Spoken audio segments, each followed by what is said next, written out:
This is Port Ormos. Now where could... Is that Paimon I hear?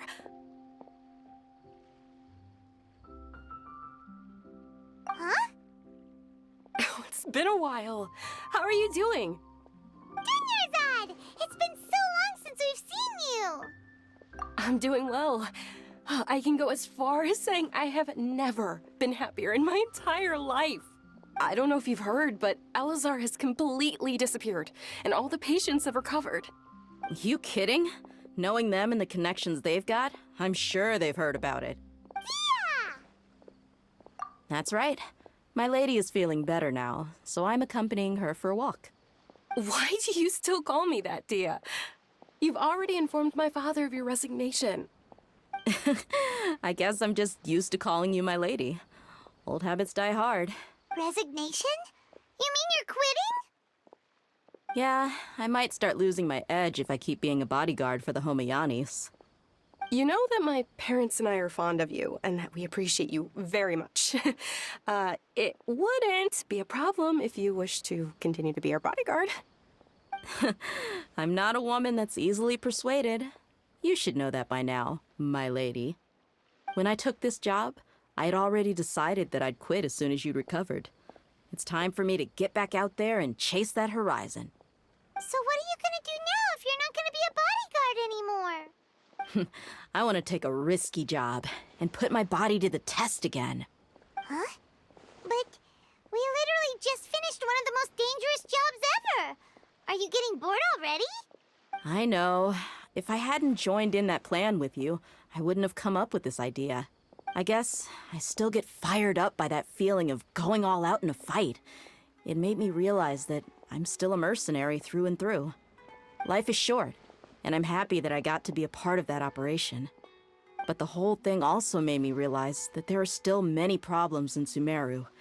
And as a desert dweller, I'm still not completely ready to settle down on this side of the wall. Well, I remember a friend had someone bring you a message. You mean I'll hate them? I didn't expect him to still remember that. I thought he was joking. We just came from talking with Alhaitham at the Academia. Did he tell you that he suggested that I come work at the Academia? What? I heard that Azar and his cronies fell from power, and Alhaitham told me that now was a good time to find a job in the Academia, but only if I wanted to. Whoa. Paimon can't see you being anything other than a mercenary. Me neither. But I think Dia would look great dressed up as a scholar. Ugh, forget about it. I wouldn't last 10 seconds in there. Alhaitham probably just liked the way I worked and knew I'm good in a fight, so he suggested I find some work in the Academia. But you know, if you take him up on the offer, Sino might actually agree and let you become a Matra. Because you're super amazing! The Matra have all the talent they need as long as they have Sino. I prefer to be free to live however I choose. In fact, I chose this job from the very start because I knew it'd be right up my alley. Even if being a mercenary means facing all kinds of danger. A lion has to return to the wild sooner or later. If anything, being your bodyguard has been unfamiliar territory for me. I don't want to see you go, but I'll respect your decision. I'm glad to hear you say that. Come on, no need for the sad face. It's not like we'll never... Once the whole Dendro Archon thing is settled, everything in Sumeru will take a turn for the better. That makes me happy too. But a peaceful society will probably mean less demand for mercenaries like me. Before long, we'll be a dying breed. So I'd better get to work while I still can. Huh? But wait a second! You make it sound like you're leaving Well, no, not yet at least. I promised my lady I'd stick around until next week. So, have you been in Port Ormos this entire time? We were wondering if you had received a letter from Nilu. Oh, did Nilu write to us? She heard that you were seen in Port Ormos, so she sent the letter here. Huh. It was probably sent to the inn that we're staying at. My lady has been very energetic lately and keeps taking me on hikes, staying out even into the night. By the time we get back, the receptionist is usually off napping on the job. Right, and we tend to leave quite early in the morning, so the old man on duty is also usually dozing off. So what it really sounds like is that the person on duty is always asleep. I bet the letter's at the reception desk. I'll go check later. No wonder there wasn't a reply. You never received the letter. Good thing Nilu asked us to come and check on that. Sorry to make you two come all the way out here. It must be something important for Nilu to specifically write to us like that. Yes, she said they were preparing a victory feast in the Grand Bazaar, and will also be celebrating Sino's reinstatement as General Mahamatra. She was hoping you could come. Great! I'll be sure to attend. Count me in too. But is there some sort of dress code or anything for the feast? Can I just show up looking like this?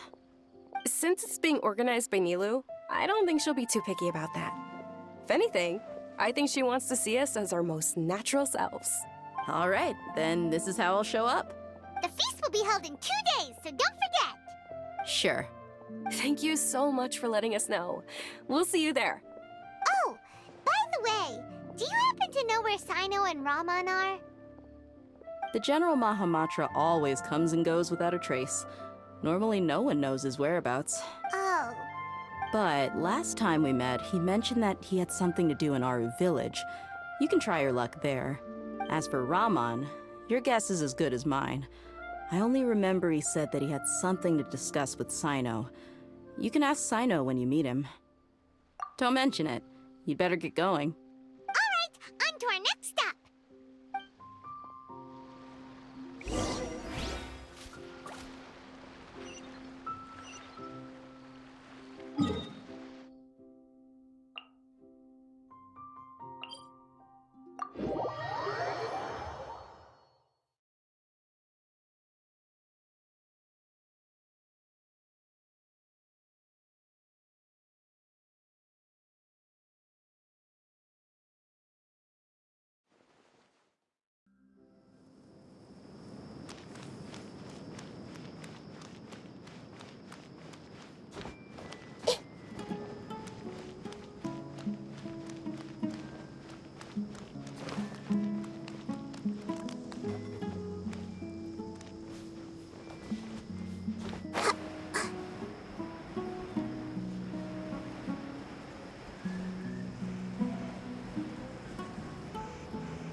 It's been a while since we last visited Aru village. Ah, there's Sino.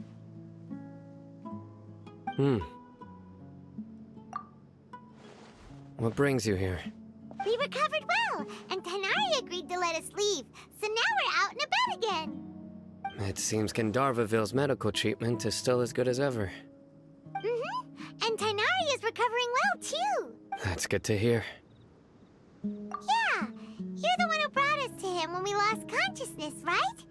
Thanks for that. You're welcome. Tainari has excellent medical skills, and Kale is quite attentive. It was the best place for you. But why are you just standing here like a dead tree? I'm meeting some people. Oh, you mean Candace? I've already talked with Candace and the village chief. They're still at the usual place. You can go there if you'd like to see them. But you know one of the people I'm meeting as well. Oh, by King Deshret's blessing, my friend suddenly appears in the desert. Don't tell me you've run into trouble and need us to help now. Raman! And, Sataria? Oh, you know me? Oh, well, you're pretty famous in the academia. Don't worry, these are our friends. No need to be so guarded. I see. I'm doing well. Many good things have happened recently. Same here. Really, I feel that my whole life has started to shine after suddenly finding a new direction. Oh, tell us everything. Yeah, you go ahead. Alright, well, I suppose I should start by saying I've decided to leave the academia. What?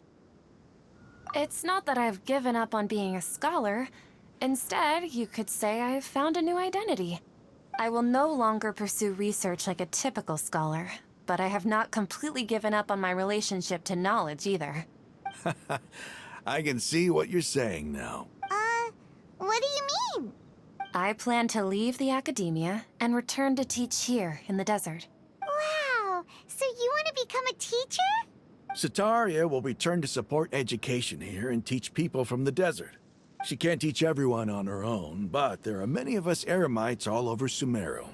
She came to discuss a collaboration with me and hoped that I could bring her ideas to the Eremites. Yes, it's my hope that the Eremites can help me select a group of smart people with the best aptitude for teaching. I'll teach them, and after they've finished learning from me, they can go educate more people. That is the true meaning of education and the spreading of knowledge. The people of King Deshret suffer from sandstorms, exile, and ignorance. Miss Ataria is more than welcome to come teach here. Her arrival is like a star shining in the desert night. The stars have always guided caravans, thieves, soldiers, and travelers who get lost in the night. They lead those in the dark out of trouble and back to safety. Oh, please. Where's all of this coming from? I'm starting to feel a little embarrassed. You deserve these compliments. Mercenaries are accustomed to danger and don't fear death, which is why we recognize extraordinary actions that common people would easily overlook. Sataria's idea will bring much good to many people. At first, I feared it was destined to fail. Everyone knows that the academia doesn't allow scholars to teach in the desert without permission. As you know, all knowledge is under their surveillance and control, and very few desert dwellers are as lucky as me. But what I heard at that time has been haunting my heart, as if there were lightning bolts constantly bombarding my soul. Sataria, you tread a treacherous path, and the longer you ignore it, the tighter the academia's grasp on you will become. Sataria, why haven't you gone home? Never forget that the desert that belongs to you lies elsewhere. Miss. These words sparked something in me, and I knew that I had to bring something back to my people after going home. I gathered up the courage to approach the Grand Sage, only to find that he was no longer at the academia. Lord Sino told me that Azar didn't belong there anymore. Azar has received much-needed punishment. Though, if you ask me, it may have been too light. You probably have already heard.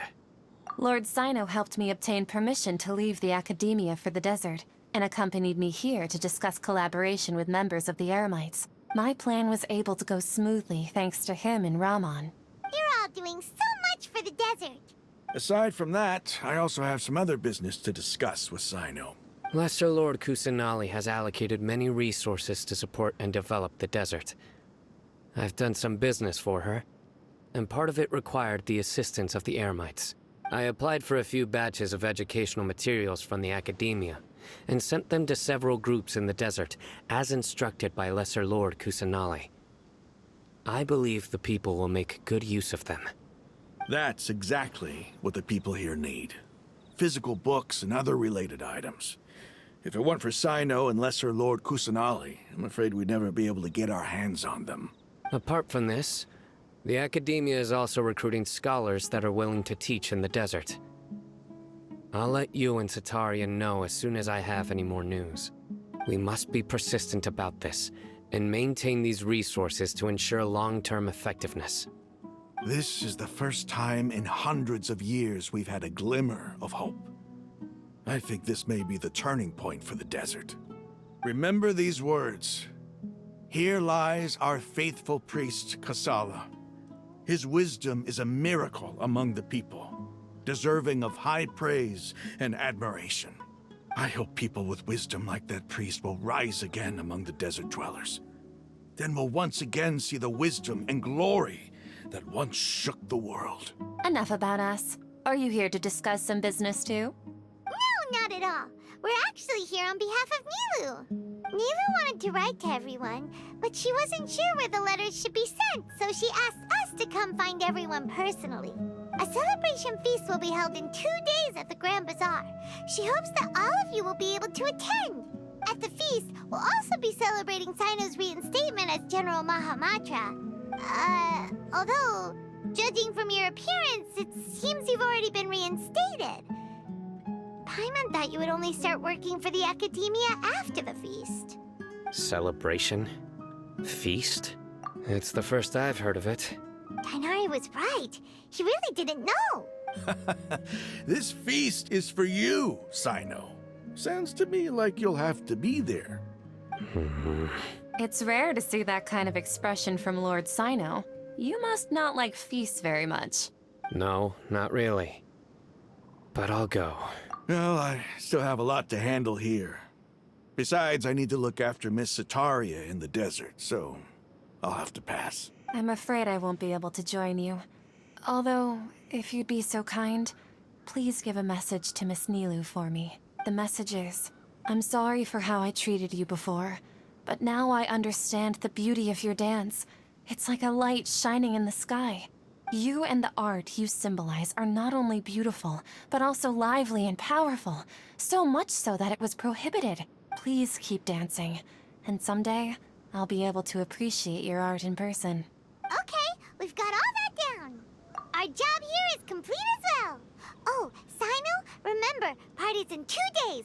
Make sure you're there. Got it.